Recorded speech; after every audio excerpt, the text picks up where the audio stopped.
Hello everyone and welcome to Homestead for a Living. I'm having a busy day out here on the homestead as we get ready for some of that global warming where we're going to have tonight the temperature drop from 50 degrees down to about 1 degree. And so we're preparing for some really uncommonly cold temperatures for Tennessee.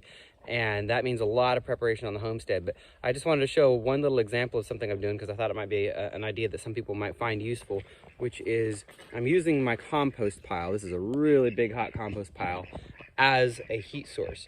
So in this case, what I have in this tote are comfrey crowns from some recently harvested comfrey. I wanted to harvest that before the real cold sat in and all the leaves died off and I'd have trouble finding it.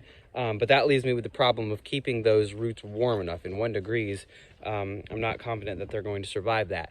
And so all of our spaces are full. Our greenhouse, our animal housing, our house, it's all full. We don't have a lot of outbuilding space left for me to start bringing plants in to stay warm. And so I'm having to get a little bit of creative. But this compost pile, I'm going to turn it today and make sure it's the right moisture, and that's going to bring it to about 150 degrees.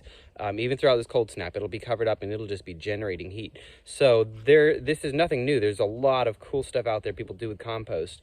They heat greenhouses, they heat water with it, they coil water pipes inside of it, they heat animal housing, and in this case, we're going to heat some plants. So in this case, what we're going to do is cover up this tote with another tote, and then just as I turn this pile, it's going to go piled on top of this, so this will basically be at the center of the pile, and it should get it through the week. Hopefully it doesn't get too hot. I'll probably try to find a good balance, but I'll do another video reporting back on the results of that. But compost is pretty fun when it comes to like dealing with winter. There's a lot of creative things you could do. You could kind of embed one of these totes with a clear top over it, and you'd have a heated greenhouse, and you could start all kinds of plants out there. That could be your greenhouse for the year, and you could start several trays of 72 cell trays of plants. I mean, you could start all the tomatoes and peppers you needed in a compost pile.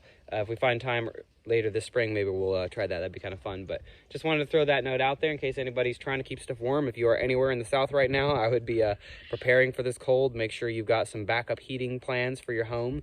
If worst comes to worst, you shelter in one room, burn candles safely in plates or something so they don't burn your house down if you lose power. And make sure you got your water. Make sure you I'm bringing in water jugs for these animals so I can bring them back out. My hoses are going to be frozen solid, so I've got to get creative with the watering.